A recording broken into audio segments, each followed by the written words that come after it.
नमस्कार. जय भीम गोलमेजमध्ये आपलं सगळ्यांचं मनपूर्वक स्वागत.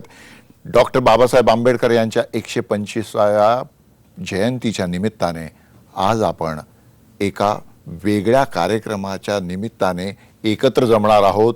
होय, या कार्यक्रमाचं नावच आहे जय भीम गोलमेज आणि या कार्यक्रमाच्या माध्यमातून आपण आंबेडकरी चळवळीचा साहित्यिक, सांस्कृतिक, सामाजिक आणि राजकीय अंगाने विचार करणार आहोत. आणि हा विचार करण्यासाठी समाजातील अत्यंत मान्यवर लोक आपल्या सोबत आहेत. समाजाच्या सर्व थरातील आणि सर्व वेगवेगळ्या सांस्कृतिक आणि सामाजिक विषयातील जाणकार या कार्यक्रमामध्ये उपस्थित आहेत.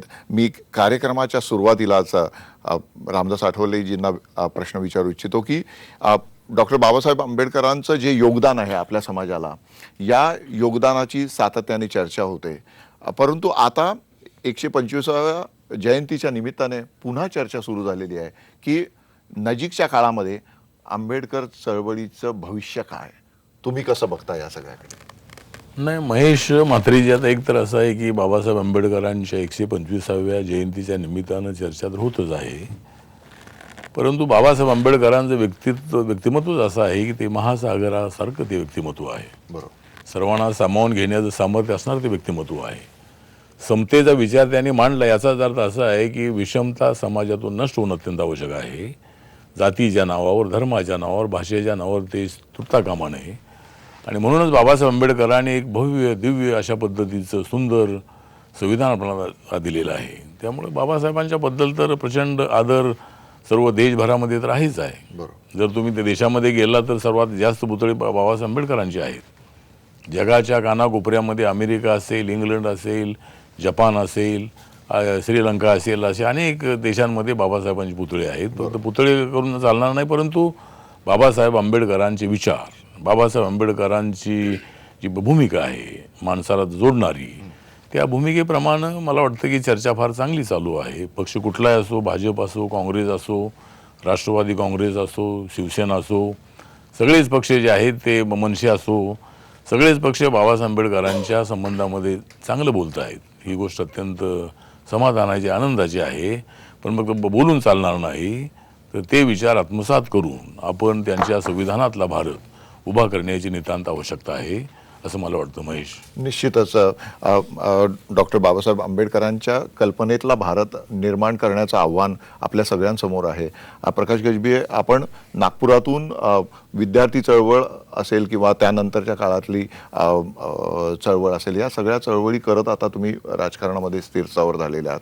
तर आता जो मधल्या टप्प्यातला युवक आहे, त्या युवकाचे प्रतिनिधी म्हणून तुम्ही या प्रश्नाकडे कसे बघता की आंबेडकरांनी एका आठवणीमध्ये नानकचंद रक्तूंनी जे पुस्तक लिहिले त्यात म्हटलं होतं की मी हा चळवळीचा काफला इथपर्यंत आणलेला आहे, परंतु जर तुम्हाला पुढे नेता आला नाही तर तुम्ही मागे तरी नेऊ नका. तर तुम्ही कसं बघता त्या विषयाकडे? निश्चितच याविषयी आपण जे विचारलं मला की युवकांच्या याच्यामध्ये, निश्चितच हा देश युवकांच्या शक्तीवर म्हणजे एक प्रगतीच्या दिशेने मार्गक्रमण करतोय. आणि आज त्या युवकाला एक वेगळी दिशा देण्याचं काम आमच्या माध्यमातूनच नाही तर राज्याच्या सरकारच्या माध्यमातून व्हायला पाहिजे. त्यांना जो खरा इतिहास त्या युवकांच्या मनामध्ये बिंबवायला पाहिजे. तो विशेषतः होत नाही. बाबासाहेब आंबेडकरांचा खरा इतिहास काय, म्हणजे काय बाबासाहेब आंबेडकरांचं व्यक्तिमत्व होतं आणि त्यांच्यासमोर त्यावेळेस कुठले आव्हानं होते आणि त्या आव्हानाला पेलण्याची क्षमता त्यांच्यामध्ये होती. दुसऱ्या तिसऱ्या महायुद्धानंतर जर आपण बघितलं की देशाची आर्थिक व्यवस्था ही खिळखिळी झाली होती. बाबासाहेब आंबेडकरांवर भारतीय संविधानाची निर्मिती करणं ही जबाबदारी असतानाच त्यांच्यासोबत या भारताची जी अर्थव्यवस्था आहे ती मजबूत करावी असं सुद्धा त्यांच्यासमोर आव्हान होतं. आणि मग त्यावेळेस आपल्याला माहीत असेल की त्या युद्धानंतर 1943 पासूनच भारतीय स्वातंत्र्याची चाहूल त्या ठिकाणी लागलेली होती. आणि मग त्यांच्या या युद्धामध्ये मग बाबासाहेब आंबेडकरांचे जे मोर्चे निघाले असतील किंवा त्याच्यामुळे त्या स्वातंत्र्य क्रांतीला एक गती देण्याचं काम झालं. असं कोणी म्हणणार नाही की बाबासाहेब आंबेडकरांमध्ये स्वातंत्र्य मिळालं नाही, परंतु त्यांनी जे ठिणगी पाडली या देशामध्ये जे म्हणजे मतभेद, जातीमध्ये तणाव, अस्पृश्यता, हे फार मोठे जे संकट, आव्हानं त्यांच्यासमोर होती, त्याच्यातून मार्ग काढण्याचा प्रयत्न त्यांनी केला. आत्ताची परिस्थिती आहे की आज तरुणांसमोर सोशल मीडिया असेल किंवा इतर माध्यमातून जे महापुरुषांची चरित्र जातात ती बऱ्याचदा चुकीच्या पद्धतीने त्यांच्यापर्यंत जातात आणि यासाठी मग आपल्यासमोर आव्हानं येतात की महापुरुषांची स्मारकं आपण कशी उभी करावी. मी कांबळे सर तुमच्याकडे येतो की तुम्ही इंदू मिलचा जो स्मारकाचा मुद्दा आहे तो पहिल्यांदा तुम्ही उचलून धरला होता आणि आता ते स्मारक आकारात येण्याची प्रक्रिया सुरू झालेली आहे. तर ते स्मारक कसं व्हावं आणि ते कशा पद्धतीने प्रेरणादायी ठरावं, तुमची काय कल्पना आहे? परमपूज्य डॉक्टर बाबासाहेब आंबेडकरांचं राष्ट्रीय स्मारक व्हावं आणि ते कसं असावं, त्याच्यात कसल्या प्रकारचं प्रोव्हिजन असावं हे आम्ही ठरवणार, सरकारने नव्हे. आम्ही त्यांच्याकडे जागा मागितली. बरोबर. अर्थात पूर्वीच्या सरकारनं कोणी 1 एकर द्या, अर्धा एकर द्या, म्हणजे बाबासाहेबांच्या कर्तृत्वाला फुटपट्टी लावायचं काम त्या लोकांनी केलं. मात्र आमचं सगळ्यांचं नशीब चांगलं आहे की सरकारत बदल झाला आणि एक विधायक दृष्टिकोन ठेवणारे पंतप्रधान आले आणि आल्यानंतर त्याने तातडीने जाहीर करून टाकलं की बाबा रे, हिंदू मिलची संपूर्ण जागा आम्ही ह्या स्मारकासाठी द्यायला तयार आहोत. त्यानंतर 11 तारखेला नोव्हेंबरच्या उद्घाटनही झालं. पण त्याच्यानंतर आता पुढे अजून थोडंसं गाडं रखडल्यासारखं वाटते. इंदिसे साहेब, मला तुम्हाला विचारायचं की रिपब्लिकन चळवळ मात्र एकत्र होताना दिसत नाही. सगळी चळवळ एका छताखाली यावी यासाठीचे जे आत्तापर्यंतचे प्रयत्न होते ते सगळे प्रयत्न निष्फळ ठरलेले दिसतात. भावनिक प्रश्नानं समाजाचं उत्थान होणार नाही. समाजाच्या उत्थानासाठी बाबासाहेबांचा सिद्धांत आधारितच तुम्हाला काम करावं लागेल आणि समाज या क्षणिकभरासाठी सत्ता येईल, सत्ता जाईल. बरं, बाबासाहेबांनी जर असा विचार केला असता तर बाबासाहेब या भारत देशाचे राजे झाले असते, बाबासाहेब या देशाचे पंतप्रधानही झाले असते. परंतु बाबासाहेबांनी या देशातील 85% समाजाचा विचार करून या समाजाचा त्यांनी ध्यास घेतला. म्हणून आज जगविख्यात नेता डॉक्टर बाबासाहेब आंबेडकर त्याचा सिद्धांतावर चालणं हे आमच्या सर्व सहकार्यांची, माझ्या मित्रांकडं अपेक्षा करतो आणि भविष्यात त्याचा ते विचार करतील. बरोबर. सर्व कुठं गेले असते, विचार केलाच पाहिजे आणि यालाच धरून मी अर्जुन डांगळे यांना मी विचारतो, आठवले तर तुम्ही बोलाल काय या विषयावर? ऐक्याचा मुद्दा आपण छेडलेला आहे. नाही, नानासाहेब इंदेशी असोत की कुणी असो, म्हणजे महाराष्ट्रातले आणि देशातले सगळेच आंबेडकराईट लोक हा विचार करतायत की रिपब्लिकन पक्ष एकच असावा आणि तशा पद्धतीनं जर रिपब्लिकन पक्षाचं ऐक्य होत असेल तर आता ऐक्य करण्यासाठी जनतेकडून दबाव आला पाहिजे असं नानांचं म्हणणं आहे. माझे मत असं आहे की ठीक आहे, तर नेत्यांना तर दोष देण्याचा प्रयत्न न करता ऐक्याचा आराखडा तयार करावा. आणि मी तर अनेक वेळेला सांगितलेलं आहे की मी काही अध्यक्षपदाच्या रेसमध्ये तर नाही, माझ्या जे सिनियर असणाऱ्या एखाद्या नेत्याला अध्यक्ष करावं आणि एकदा ऐक्य झालं की ते ऐक्य फुटणार नाही यासाठी आपण प्रयत्न केले पाहिजेत. एक आचारसंहिता तयार केली पाहिजे. जो फुटेल त्यांच्या पाठीमागे कोणी जायचं नाही असं जरी आम्ही अनेक वेळेला म्हटलं तरी मित्रमंडळी जातातच. तर म्हणून आता नेते सगळे कुठे का असेनात, पण माझं व्यक्तिगत मत असं आहे की नेते जरी वेगळे झाले तरी आंबेडकरी मुवमेंटला मजबूत करण्याचा ते प्रयत्न करतायत. फक्त पॉलिटिकल मुवमेंट आपली तेवढी स्ट्रॉंग होत नाही. पण जर महेश जर ऐक्य होत असेल तर त्या ऐक्यामध्ये सामील होण्याची माझ्या गटाची पूर्णपणे तयारी आहे. तशी आम्ही एकत्र आलो होतो अनेक वेळेला, 3 वेळेला एकत्र आलो, पुन्हा फुटलो. पण आता जर आपण एकत्र आलो तर फुटणार नाही अशी एक प्रतिज्ञा करू आणि कुणी फुटले तर मग त्यांच्यासोबत कुणी जायचं नाही अशा पद्धतीनं जर एखादा निर्णय घेतला तर मला वाटतं की ऐक्य टिकेल. म्हणजे ऐक्य ठीक आहे ना, प्रत्येकाला आपापली भूमिका मांडण्याचा अधिकार असते, भूमिका घेण्याचा अधिकार असतो. तर कधीतरी हा प्रयत्न झाला पाहिजे. बाबासाहेबांच्या 125व्या जन्मशताब्दीच्या निमित्तानं जर सगळे नेते एकत्र येत असतील तर हे नेते एकत्र जरी आले तरी सुद्धा म्हात्रेजी जर खरा रिपब्लिकन पक्ष बाबासाहेबांना उभा करायचा असेल तर इतर जाती धर्माच्या लोकांना पक्षात आणल्याशिवाय आपल्याला निवडून येता येणार नाही. आता जो माझा अनुभव आहे, नाही माझा अनुभव जो आहे तो आम्ही काँग्रेससोबत होतो, आमचा एक आमदार निवडून येत नव्हता, खासदार म्हणून आम्ही निवडून आलो.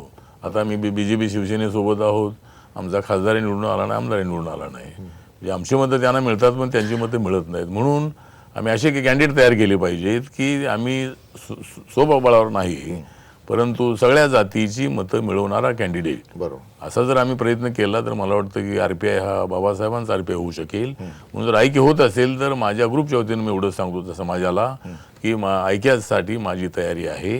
जय भीम गोलमेजचा हेतू सुद्धा हाच होता की सगळ्या चळवळीतले सगळे साथीदार ज्यांनी एकेकाळी एकत्र काम केलेले आहेत ते एकत्र यावे. या चर्चेच्या निमित्ताने त्यांनी पुन्हा ऐक्याची प्रक्रिया आहे हिला वेग मिळावा, त्या संदर्भात बोलणी सुरू व्हावीत. कारण जोपर्यंत सगळी चळवळ एकत्र येणार नाही तोपर्यंत तिचं सामर्थ्य प्रस्थापितांना दिसणार नाही. अर्जुन डांगळेजी, तुम्ही ऐक्याच्या तिन्ही प्रक्रियेमध्ये किती सक्रिय होता हे मी जवळून बघितलेलं आहे आणि त्या सगळ्या प्रक्रिया सुरू झाल्यानंतर कशा पद्धतीने फसल्या ते सुद्धा आपण सगळ्यांनी बघितलेलं आहे.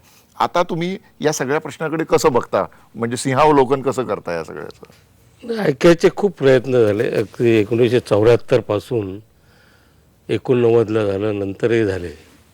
परंतु मला वाटतं आता समाज एक गतिमान असतो. जसं अर्थव्यवस्था बदलत जाते, समाजव्यवस्था बदलत जाते आणि नव्या अजेंडा एक तयार करायची एक प्रक्रिया तयार होत असते. तर ह्या सगळ्या प्रक्रियेत मला वाटतं आता जो तरुण आहे आणि जी नवी पिढी आहे ती ह्या सगळ्या प्रक्रियेकडे आणि रिपब्लिकन चळवळीकडे कसं बघते याचा मला वाटतं एक अंदाज आणि हे घेतलं पाहिजे. कारण बाबासाहेब आंबेडकर स्वतः म्हणायचे इमर्जन्सी एक वाक्य की प्रत्येक पिढी एक स्वतंत्र राष्ट्र असते आणि त्या प्रत्येक पिढीला स्वतःच्या इच्छा आकांक्षा असतात. आपण जरी आता ऐक्य केलं, ज्यांनी जे 50 वर्ष जे चळवळीची धुरा सांभाळली, खूप खस्ता खाल्ल्यात इथे बसलेल्या सगळ्यांनी, चळवळीमध्ये किती कष्ट सोसलेत, काय काय सहन करावं लागलं मी स्वतः पाहिलं. त्या प्रक्रियेचा की भाग होतो.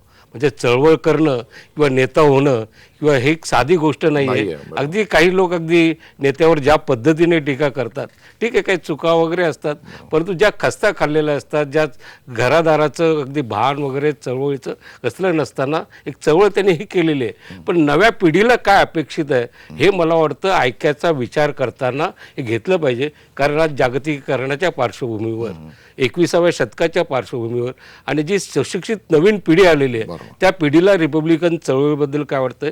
आता जर ऐक्याची प्रक्रिया झाली आणि जर परत जे मागच्या एरिया माझ्या मागल्या झालं तर मला वाटतं ही तरुण पिढी कोणालाही क्षमा करणार नाही आणि ते त्याच्यामध्ये हे करणार आहे. त्यामुळे हे करताना अत्यंत सजगपणे, प्रगल्भपणे आणि अत्यंत निरालसपणे आणि ज्याला आंबेडकरी चळवळीचा ध्यास म्हणतो असा ध्यास घेऊन ते झालं तरच ते टिकेल. अन्यथा मला वाटतं हे जर होत नसेल तर नव्या आणि तरुण पिढीकडे याचं नेतृत्व सगळ्यांनी द्यावं, दिलं पाहिजे आणि आपण त्यांचं मार्गदर्शक व्हावं असा एक मला पर्याय. निश्चितच, कारण नवी पिढी आता जेवढी विचार करणारी आहे ती व्यक्त सुद्धा तितक्याच ताकदीने होते. कन्हैया कुमारच्या भाषणाने अवघ्या देशाला कळलेलं आहे की इथला दबलेला वंचित समाज जो आहे तो जेव्हा व्यक्त होतो तेव्हा त्याचा स्फोट ज्वालामुखीसारखा तो लावा रस त्याचा सगळा बाहेर येऊ शकतो.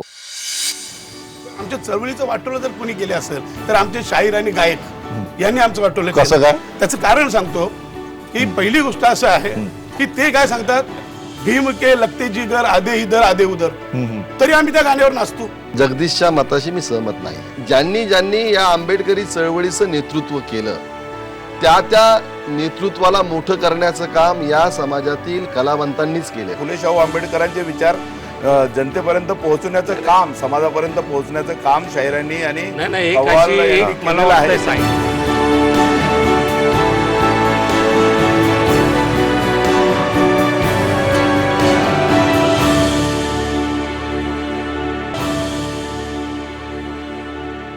हा जो व्यक्त होणारा जो नवतरुण आहे किंवा नवी तरुणाई आहे, या तरुणाईला आता वेगळ्या पद्धतीचं नेतृत्व हवं आहे. त्यांना त्यांचे व्यक्त होण्याचे माध्यमंसुद्धा बदललेली आहेत. तर या सगळ्याकडे मनोसंसारी तुम्ही कसं बघता? कारण तुम्ही आधीचे मोर्चे आणि आंदोलनं सगळी बघितलेली आहेत आणि आता तुम्ही या तरुण पिढीकडे कसं बघता? ॲक्च्युली आजचा जो तरुण आहे त्याचा फुले शाहू आंबेडकरी विचारावर प्रचंड अभ्यास आहे. बरोबर. आणि आजचा तरुण हा वास्तव स्वीकारणारा तरुण आहे.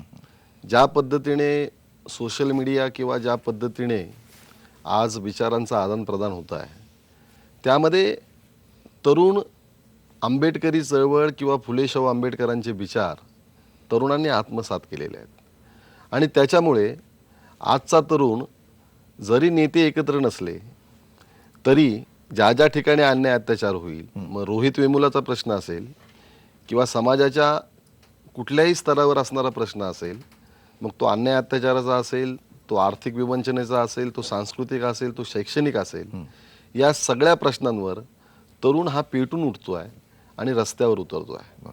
खरं तर रिपब्लिकन नेत्यांनी खरा रिपब्लिकन पक्ष दुर्दैवाने भारतातील जे कुणी शोषित पीडित समाजाची लोक आहेत त्यांना नीटपणे सांगितलाच नाही. म्हणजे आजही आंबेडकरी समाजामध्ये रिपब्लिकन पक्षाची घटना किती लोकांना माहिती आहे असं जर आपण विचारलं तर आपल्या लक्षात येईल की फार बोटावर मोजणारे लोक आहेत की ज्यांना रिपब्लिकन पक्षाची घटना माहिती आहे. आणि रिपब्लिकन पक्षाची घटना ही बाबासाहेब आंबेडकरांनी शेड्यूल कास्ट फेडरेशनकडनं घेतली आणि त्या घटनेमध्ये बाबासाहेबांनी तिची तत्व, तिची ध्येय उद्दिष्ट आणि रिपब्लिकन पक्ष कसा असावा हे बाबासाहेबांनी अत्यंत चाणाक्षपणे बाबासाहेबांनी नमूद केलेलं आहे. परंतु दुर्दैवाने रिपब्लिकन नेते म्हणा, रिपब्लिकन कार्यकर्ते म्हणा, त्यांना घटनेवर अजून हा पक्ष चाललेलाच नाही आहे. खरं म्हणजे आज हे इतर जे कुठले राजकीय पक्ष आहेत, मग काँग्रेस असेल, राष्ट्रवादी असेल, BJP, शिवसेना असेल किंवा कुठलेही पक्ष असतील, या सर्वांनी जे काही आज प्रश्न हातात घेतले आहेत या प्रश्नांची चर्चा बाबासाहेबांनी शेड्यूल कास्ट फेडरेशनच्या काळात केली होती. परंतु ती चर्चा रिपब्लिकन पक्ष कधी करताना दिसला नाही. फक्त भावनेवर चळवळ चालवण्यात आली. बाबासाहेबांना माध्यम करून, बाबासाहेबांचं भांडवल करून फक्त स्वतःसाठी चळवळ आपल्या अवतीभोवती फिरवण्याचं काम केलं गेलं. त्याच्यामुळे ही चळवळ एक जातीय चळवळ म्हणून सीमित राहिली. खरं म्हणजे बाबासाहेबांनीच नमूद केलेलं आहे की हा रिपब्लिकन पक्ष या देशातला सगळ्यात प्रबळ विरोधी पक्ष म्हणून काँग्रेसच्या विरोधात उभा राहिला पाहिजे. कारण त्याचा अर्थच त्यांनी तो रिपब्लिकन त्यासाठीच घेतला, प्रजासत्ताक. येस, पण तसं झालेलं नाही. त्याच्यामध्ये महेश आता असं आहे की मनोजने सांगितल्याप्रमाणे ही गोष्ट खरी आहे की रिपब्लिकन पक्ष आपण एका जातीचा चालवला. आम्ही 4-5 नेते बहुधांचे एकत्र आलो तर आम्ही एक सुद्धा आमदार निवडून आणू शकत नाही, एकही खासदार आमच्या बळावर निवडून आणू शकत नाही. म्हणून बाबासाहेबांच्या संकल्पनेतला रिपब्लिकन पक्ष आता आम्ही हा प्रयत्न करतोय, आम्ही काही सांगत नाही असं नाही आहे. परंतु भावनेच्या विषयावरती लोक एकत्र येतात, पण आर्थिक विषयावर जर आपण तशा पद्धतीची भूमिका घेतली तर ते लोक एकत्र येत नाहीत. त्यामुळं आता आपल्याला प्रयत्न केला पाहिजे की रिपब्लिकन पक्षाला सगळ्या जाती जमातींना तो हवा असं वाटेल अशा पद्धतीचे कार्यक्रम आपण हाताळले पाहिजेत. आणि अर्जुन डांगळे म्हणाले त्याप्रमाणे जर ऐक्य झालं तर ते टिकलं पाहिजे. पुन्हा जर ते फुटलं तर मग लोकांमध्ये मोठा भ्रमनिरास होणार आहे. आणि म्हणून नवीन तरुण पिढीने नेत्यांच्याबद्दल ठीक आहे आणि नेता बनणं एक एवढं सोपं काम नाही. कोणाला तरी नेतृत्व द्यायचं म्हणजे असं देऊन चालणार नाही. ते समाजाने निवडावं, कुणाला निवडायचं असेल ते निवडावं. परंतु रिपब्लिकन पक्ष जर बहुधांचा का असेना तो जर सुरुवातीला एकत्रित आला तर मग आपण इतर जातीच्या लोकांना त्यामध्ये आणून आपण व्यापक RPI बनवला पाहिजे असं मला वाटतं. याच्यामध्ये गायकवाडजी आपलं काय मत आहे या विषयावर? कारण तुम्ही मुख्य प्रवाहातल्या पक्षाचे आमदार आहात, तुम्ही ही सगळी चळवळ जवळून बघितलेली आहे आणि आता तुम्ही याकडे कसं बघता? म्हणजे एकीकडे तर मला असंही चित्र दिसतंय की फार मोठं परिवर्तन पण घडतंय आणि दुसरीकडे दूरवर खोलवर उदाहरणार्थ जातीचा प्रश्न. एकीकडे आपल्याला असं वाटतं की बाबासाहेबांनी इतकी प्रभावी संपूर्ण एक जी चळवळ केली त्यातून फार मोठं सामाजिक स्थित्यंतर परिवर्तन झालं. आणि दुसरीकडे असं दिसतंय की काही लोक त्या परिवर्तनाच्या विरोधी पावलं टाकताना दिसतात. म्हणून मग या सर्व गोष्टीचा गंभीरपणे आपण विचार कधी करणार आहोत? आणि मला असं वाटतं 125व्या जयंतीच्या निमित्ताने बाबासाहेबांच्या तत्त्वज्ञानाप्रमाणे आम्ही सर्व चाललो आहोत की नाही याचा आम्ही सर्वांनी प्रयत्न केला. म्हणजे मी स्वतः जयदेव गायकवाड बाबासाहेबांनी जे विचार दिले त्याच्याशी प्रामाणिक आहे की नाही याच्याशी आपण अंतर्मुख होऊन स्वतःची आत्मटीका देखील केली पाहिजे, शोधलं पाहिजे की आत्मपरीक्षण हे आनंदाच्या क्षणी जो समाज करतो तो समाज अधिक चांगल्या पद्धतीने प्रगती करतो. ही अत्यंत महत्त्वाची गोष्ट आमदार साहेब तुम्ही आता सांगितली. मी भाई जगदीश तुम्हाला या संदर्भात विचारू इच्छितो की आता ज्या पद्धतीने ज्या वेगाने समाज बदलत चाललेला आहे, म्हणजे ग्रामीण भागातील समाज असेल किंवा शहरी भागातील समाज असेल, या सगळ्या समाजाचा जो जीवनाचा परीघ होता, त्यांचा जगण्याची पद्धत होती ती बदलत चाललेली आहे. आणि या सगळ्या बदलत्या काळामध्ये पुन्हा आम्हाला आंबेडकरी विचार पुढे न्यायचे आहेत. तर याकडे तुम्ही कसं बघता? खरं तर आज आपण अत्यंत चांगला मुद्दा या ठिकाणी हाताळलेला आहे. बाबासाहेब आंबेडकर यांचा 125वा जयंती वर्ष आणि आपण आज साऱ्या दिग्गजांना या ठिकाणी आंबेडकरी विचाराच्या चळवळीतल्या बोलवल्या आहेत.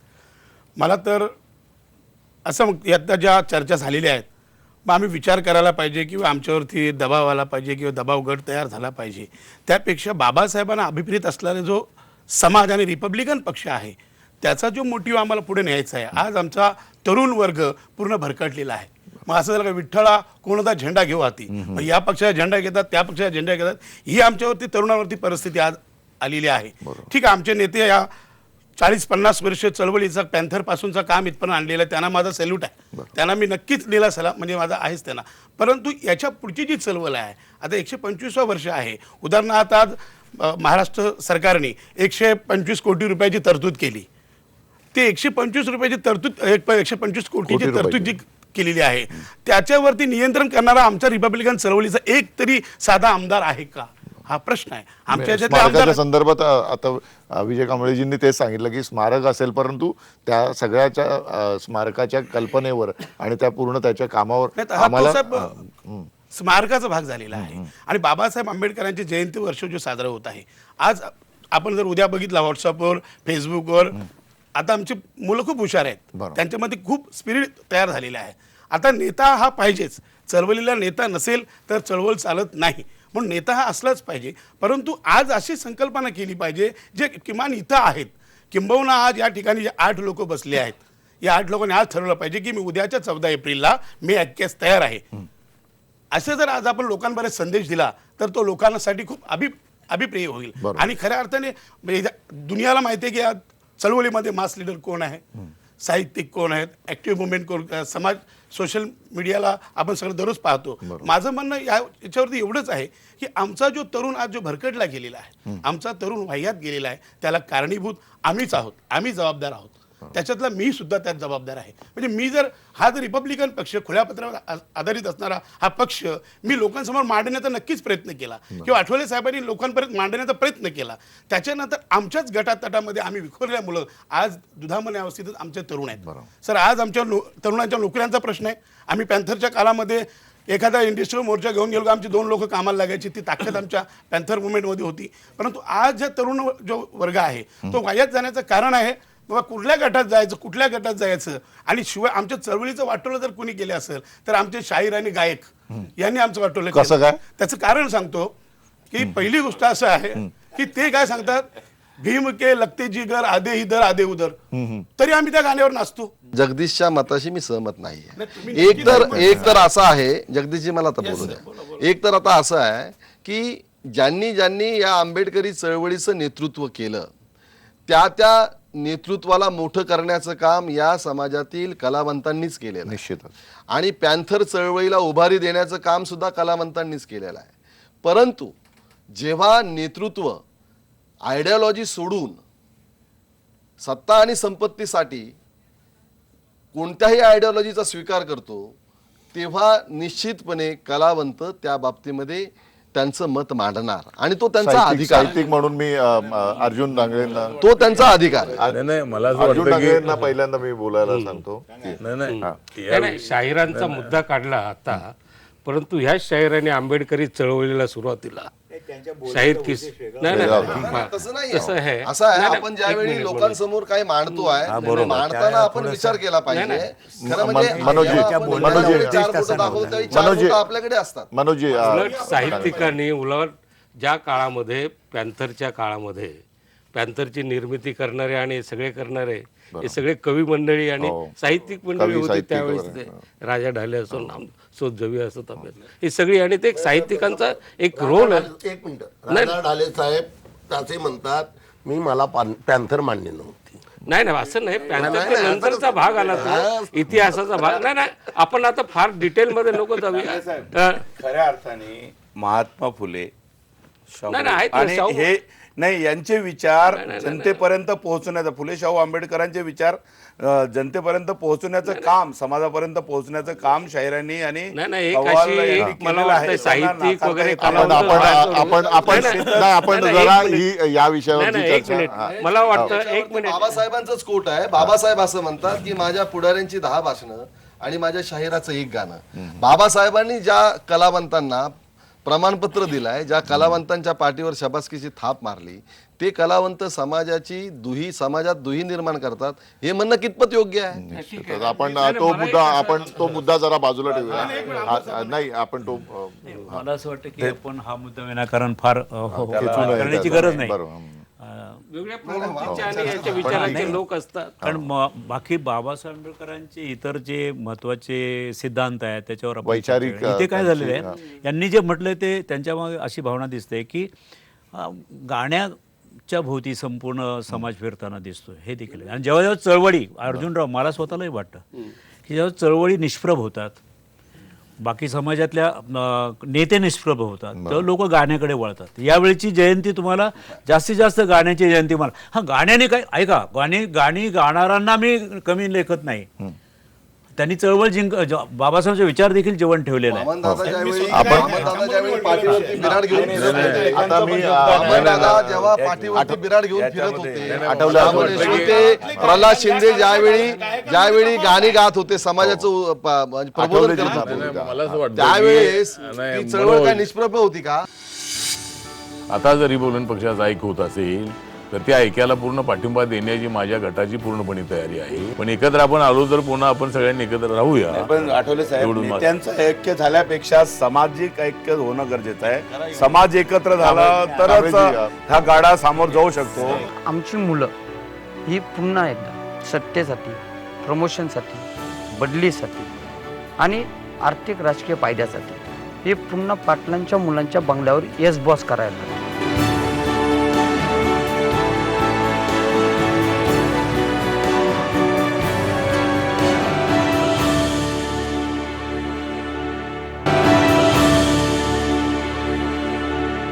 मला असं वाटतं की शाहिरांच्या बद्दल जगदीचा उद्देश काय असा नव्हता. जगदीचं म्हणणं एवढंच होतं की जर आपल्याला समाजात ऐक्य करायचं असेल तर महानेता असा आहे तसा आहे किंवा असं म्हणू नये. दुसरी गोष्ट अशी आहे की आयडिओलॉजिकली मनोजनी सांगितलं की आयडिओलॉजिकली कोणती आयडिओलॉजी घेतल्यानंतर लोक टीका करतात.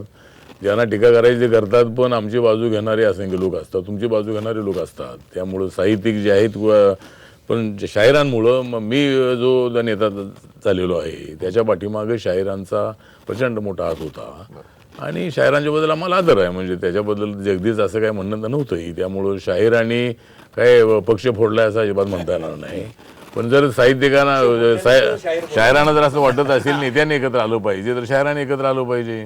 शाहिरांमध्ये कायसाठी गट आहेत, साहित्यिक लिहितात हे नेते असेच आहेत तसेच आहेत आणि हे मात्र एकत्र येत नाहीत. त्यामुळं आणि लोक हे म्हणतात सगळ्यांनी एकत्र आलं पाहिजे, त्या लोकांनी एकत्र आलं पाहिजे.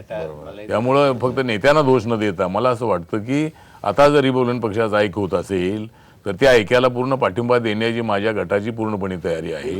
दोन पावलं मागे येण्याची माझी तयारी आहे. परंतु विजय कांबळेजी, म्हणून माझं मत असं आहे की ऐक्याला नेते जबाबदार जेवढे आहे तेवढे कार्यकर्ते जबाबदार आहेत फुटण्याला. आणि जनतेबद्दल मला आदर आहे, परंतु जनतेमध्ये सुद्धा अशा पद्धतीची बरीच असते. म्हणून ठीक आहे, आता सगळ्या ऐक्याला सगळ्यांचा पाठिंबा आहे, पण एकत्र आपण आलो तर पुन्हा आपण सगळ्यांनी एकत्र राहूया. पण आठवले साहेब, नेत्यांचं ऐक्य झाल्यापेक्षा सामाजिक ऐक्य होणं गरजेचं आहे. समाज एकत्र झाला तरच हा गाडा समोर जाऊ शकतो. प्रत्येक वेळेला हा जेव्हा प्रश्न चर्चेला आला त्यावेळेला विधायक भूमिका रामदास आठवलेंनी घेतलेली आहे, हे मी स्वतः अनुभवलेलं आणि पाहिलं देखील आहे. पण त्यात मी कुणाची नावं घेणार नाही आहे. आणि असाच विषय काढला कारण ह्या प्रयत्नामध्ये मी गेल्या 20-22 वर्षापूर्वी केले होते प्रयत्न असेच, पण ते फोल ठरले. तर तुमच्यापैकी आमच्यातलाच एक मोठा नेता, त्यांना मी स्वतः भेटलो, सांगितलं की ही प्रक्रिया आपण सुरू करूया, त्याची काळाची गरज आहे आज. कारण आपलं एवढा मोठा समाज असून आपली किंमत शून्य आहे. बाबासाहेबांनी निर्माण केलेल्या घटनेच्या माध्यमातून जर आपण लोकशाहीची दारं आणि तिथे जर सत्तेत भाग घेता नसो तर आपली अशीच हालत राहणार. जवी आपण तिन्ही ऐक्य प्रक्रिया जवळून बघितलेल्या आहेत, त्या सगळ्या प्रक्रियांचे तुम्ही साक्षीदार होता. आता पुन्हा नव्याने ऐक्याची चर्चा सुरू होते, परंतु आताची जी तरुणाई आहे यांनी नामांतर आणि इतर आंदोलनं बघितलेली नाही आहेत. त्यामुळे त्या तरुणाईला या ऐक्य प्रक्रियेमध्ये जेवढा रस असायला पाहिजे तेवढा असतो का? तुम्ही काय म्हणता? ऐक्य होणं ही एक समाजाची मानसिकता आहे. सर्वसामान्य माणसाला ऐक्य पाहिजे. ऐक्याचा विरोधक कोणी असू शकत नाही. प्रश्न एवढाच आहे की ऐक्य कोणाचं करायचं. वैचारिकता जर एक असेल, विचाराने सगळे एक असतील तर ते ऐक्यच फुटेल. अन्यथा ऐक्य होतील आणि ती दगडावर फुटून जातील. निवडणुका आल्या का निवडणुकीच्या बुरजावर ही ऐक्य फुटलेला आपला तर इतिहास आहे. प्रमोद इंगळेजी, मला याच विषयावर तुम्हाला विचारायचं आहे की सामाजिक चळवळ जी आहे, सामाजिक विषयांभोवती फिरणारी चळवळ आहे, याच्यामध्ये समाजासमोरचे जे प्रश्न आहेत, आज दारिद्र्य आहे, बेरोजगारी आहे, मोठ्या प्रमाणात जे अनारोग्याचे जे प्रश्न आहेत, या सगळ्या प्रश्नांची जी चर्चा व्यापक पातळीवर व्हायला पाहिजे, विशेषतः चळवळीच्या व्यासपीठावर व्हायला पाहिजे, ती होताना दिसत नाही. तुम्ही कसं याच्याकडे बघता? कसं आहे, आमचा जो प्रश्न आहे, प्रत्येकाचा जो सामाजिक जो प्रश्न आहे तो नेहमी भावनेशी निगडीत केला जातो. त्याच्यामुळे भावनेबद्दलच आम्ही आंदोलनं केलेली आहेत. त्यामुळे सामाजिक प्रश्न उभा राहिला की त्याच्या विरोधात उभं राहताना आमच्या आंदोलनातच आयुष्य म्हणजे 10-12 वर्ष आंदोलनं करण्यात जातात. त्याच्यामुळे बाकीच्या सामाजिक दृष्टिकोनातून जे प्रश्न असतात ते तसेच बाजूला राहिले गेलेले आहेत. अगदी दुर्गम आदिवासी भागात राहणारा माणूस आणि शहरातल्या झोपडपट्टीमध्ये दडपला गेलेला माणूस, या दोघांची अवस्था तशीच आहे. तर याकडे तुम्ही कसं बघता? त्यांना बाहेर आणण्यासाठी काय केलं पाहिजे? मुळात असं आहे की गेल्या 60 वर्षामध्ये सरकार कुणाचे असो, दलितांना विकासाच्या संधी मिळाल्या नाही. बाबासाहेबांच्या आणि त्याला जबाबदार असं आहे की जबाबदार ही दलित जनता आहे. आमच्या आंदोलनावर, आम्ही काढलेल्या खात्यावर, आम्ही झिजवलेल्या टाचेवर एक पिढीला शिक्षण मिळालं, रिझर्वेशन मिळालं, आर्थिक सामाजिक थोड्या प्रमाणामध्ये प्रगती झाली. परंतु आम्ही आमच्या मुलांना चळवळीच्या नेता, चळवळीचा झेंडा आणि चळवळीत झिजलेला कार्यकर्ता याच्यात त्याग बलिदान सांगायला कमी पडलो. त्यामुळं आमची मुलं ही पुन्हा एकदा स्पॉन्सरशिपसाठी, सत्तेसाठी, प्रमोशनसाठी, बदलीसाठी आणि आर्थिक राजकीय फायद्यासाठी हे पुन्हा पाटलांच्या मुलांच्या बंगल्यावर येस बॉस करायला लागले आणि गुलामींची नवीन व्यवस्था दलितांनी पुन्हा स्वतःच्या याच्यावर केली. सुनील खांबेजी, मला या संदर्भात तुम्हाला विचारायचं वाटतं की आजची तरुण पिढी आहे त्यांनी व्यक्त होण्याला वेगळी माध्यमं शोधलेली आहेत किंवा वेगळी साधनं शोधलेली आहेत. तर तुम्ही त्या व्यक्त होण्याकडे कसं बघता? या तरुणाईची स्वतःला व्यक्त होण्याची पद्धत आहे ती अनेकदा ते स्वतःला आक्रमक विचारसरणीकडे नेतात आणि रोहित वेमुला प्रकरणानंतर ज्या पद्धतीने चळवळीतील तरुणाई डाव्या विचारसरणीकडे झुकायला लागलेली दिसते, तर त्याकडे तुम्ही कसं बघता? हे आमचं फुले शाहू आंबेडकरी चळवळीतल्या नेतृत्वाचं हे अपयश आहे. आता कन्हैया झाला, तो मध्ये तो हर्षल पटेल, ते आणि या सोशल मीडियाद्वारे अशा चुकीच्या लोकांना जास्त हे केलं जातं. आणि जे आंबेडकरी चळवळीमध्ये जे स्वतःला समर्पित झालेले आहेत आणि या देशाला न्याय देऊ पाहत आहे. पहिली अशी परिस्थिती आहे की आम्ही दलित, उपेक्षित, शोषित, पीडित या टाकलेल्या मानसिकतेतून आम्ही बाहेर आलो पाहिजे. दलित तरुण हा डाव्या चळवळीकडे वळत नाही. उलट मी असं म्हणेन की डावा तरुण जो आहे डाव्या विचारांचा तो दलित चळवळीकडे वळतो. हे आपण लक्षात घेतलं पाहिजे. कन्हैया कुमार ज्यावेळी जय भीम म्हणतो हे मुद्दा म्हणून वाखाणण्यासारखं आहे. अनेक विचारांचे तरुण आपले पूर्वाग्रह सोडून, आपली पूर्वीची मतं सोडून डॉक्टर बाबासाहेब आंबेडकरांच्या विचाराचा नाना अभ्यास करायला लागले. जर 125व्या जयंतीच्या निमित्तानं जर ऐक्य तुम्हाला करायचं असेल, तुम्हाला म्हणजे आपल्या सगळ्यांना करायचं असेल, तर बाळासाहेब आंबेडकरांच्या नेतृत्वाखाली काम करण्याची माझी तयारी आहे.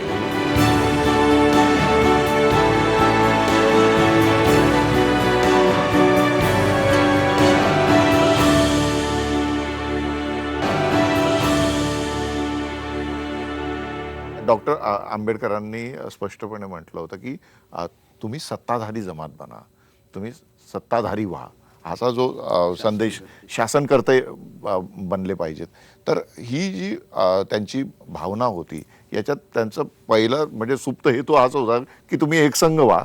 85% जसं खांबेजी म्हणाले की सगळे तुम्ही एकत्र व्हा, मग सत्ताधारी तुम्ही शासनकर्ते आपोआपच बनाल. पण त्या एकत्र येण्याचीच प्रक्रिया खुंटलेली दिसते. तुम्ही कसं बघता याकडे? शासनकर्ती जमात होण्याच्या दृष्टिकोनातून विशेषत्वानं राजकीय स्तरावर रिपब्लिकन पक्षाच्या माध्यमातून ज्या जनतेच्या अपेक्षा होत्या आणि जो एक रुलिंग क्लास आम्हाला निर्माण करायचा होता, तो आम्ही करू शकलो नाही. तो करण्याच्या दृष्टीने आता आमचे आठवले साहेब नेते आहेत, इतरही आमचे दुसरे नेते आहेत, यांनी जर थोडासा व्यापकपणे जर काही विचार करण्याचा प्रयत्न केला तर मला 100% असं वाटतं की महाराष्ट्रामध्ये आंबेडकरी शक्ती आणि भारतामध्ये जी आंबेडकरी शक्ती आहे. आणि मगाशी जो मुद्दा आला ना, तो मी मुद्दा म्हणून क्लॅरिफाय करू इच्छितो. म्हणजे साहेब बोलले, आठवले साहेब, दलित तरुण हा डाव्या चळवळीकडे वळत नाही. उलट मी असं म्हणेन की डावा तरुण जो आहे डाव्या विचारांचा, तो दलित चळवळीकडे वळतोय. हे आपण लक्षात घेतलं पाहिजे. कन्हैया कुमार ज्यावेळेस जय भीम म्हणतो, हे मुद्दा म्हणून वाखाणण्यासारखं आहे. आणि तो एक प्रकारे कम्युनिस्टांना सुद्धा धक्का आहे. ज्या कम्युनिस्टांनी कालपर्यंत जातीय जी संरचना आहे भारतातली, त्याचं विश्लेषण करण्यामध्ये जे असमर्थ ठरलेत, आज कन्हैया कुमार येऊन कम्युनिस्टांना चॅलेंज करतोय. तो जातीचं विश्लेषण करतोय, तो जयभीम म्हणतोय, तो राज्य समाजवादाची भाषा करतोय, स्टेट सोशलिझमची.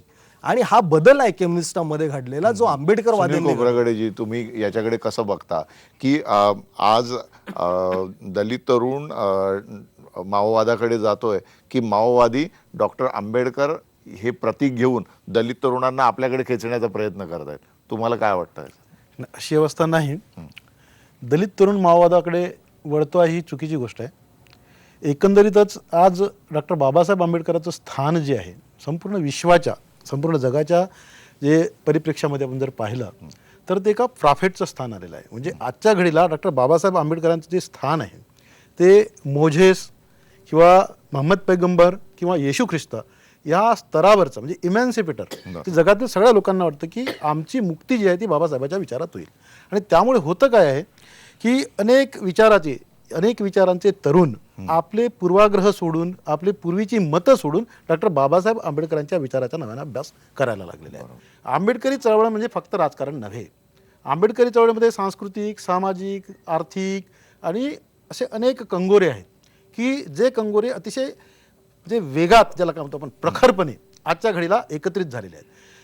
आणि हे एकत्रित होत असताना आज जर तुम्ही पाहिलं तर दिसेल तुम्हाला की सोशल मीडियाचा किंवा बदललेल्या टेक्नॉलॉजीचा जो वापर दलित तरुणांकडून होतोय मोठ्या प्रमाणावर, आणि त्यात म्हणजे नवीन टेक्नॉलॉजीचा वापर करून संपूर्ण भारतभर ही चळवळ बांधल्या गेलेली आहे. ती कुठल्याही नेतृत्वाला, कुठल्याही एका विशिष्ट विचाराला अशी बांधील न राहता जो घटनात्मक राष्ट्रवाद जो आहे, ह्या घटनात्मक राष्ट्रवादाच्या प्रस्थापनेसाठी तो सांस्कृतिक राष्ट्रवादाला लढा देतो आहे. हे आंबेडकरवादाचं यश आहे. निश्चितच आंबेडकरवादी चळवळीचं जे यश आहे ते हे आहे. जवींना काय बोलायचं आहे? आपण ह्या दोन संकल्पनाची गल्लत करतोय.